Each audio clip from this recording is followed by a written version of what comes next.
जलाल महमूद साहब, यकीनी तौर पर गज़ा में बड़ी एक दर्दनाक और अफसोसनाक सूरत-ए-हाल है। इसराइली बर्बरियत जारी है, इसराइली हठधर्मी आज भी बरकरार है। अब तक की जो ताज़ा तरीन डिटेल्स हैं, 40,000 से ज़ायद अफराद शहीद हो चुके हैं।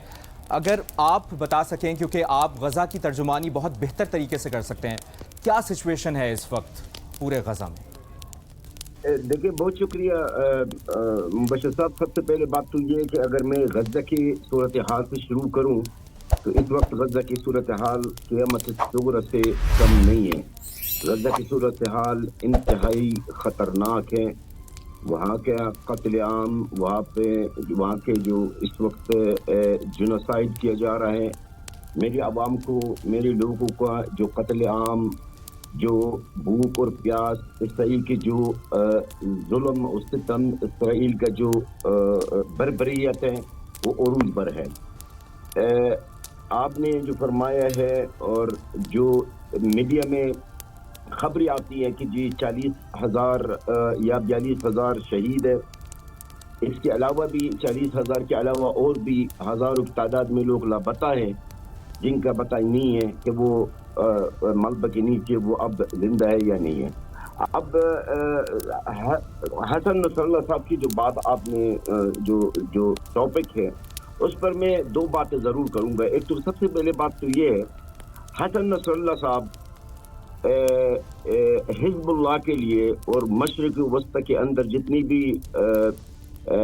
तहरीकें हैं, जितने भी मुज़ाहमती तंजीमें हैं, इनके लिए एक आम शख्सियत नहीं है। हसन नसरल्लाह साहब हिज़्बुल्लाह की जंगजू के लिए एक बतौर कायद, लीडर, मुर्शिद, उस्ताद। तो हम इस वक्त फ़लस्तीनी हो या कोई भी हो, हम इस वक्त यही करते हैं कि हिज़्बुल्लाह का जो रद्द अमल, हिज़्बुल्लाह का जो रिएक्शन है, वो सख्त होगा। इस वाक़ा को और इस्माइल हनीय शहीद साहब के वाक़ा में हम कोई मुआवजा नहीं कर सकते कि हमास का अगर रद्द अमल शदीद नहीं था तो इसलिए कि हमास की जो ताकत है, हमास का जो वसाइल है, वो नहीं है जो हिज़्बुल्लाह की। हमास अकेला एक साल से इसराइल और मगरबी ताकतों से अकेला लड़ रहा है। हमास का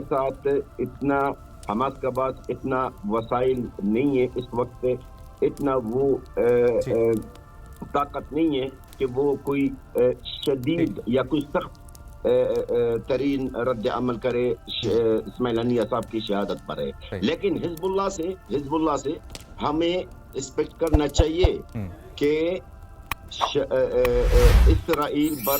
इसराइल को इस जुर्म का सजा देना चाहिए। बिल्कुल, रद्द अमल एक्सपेक्ट किया जा रहा है।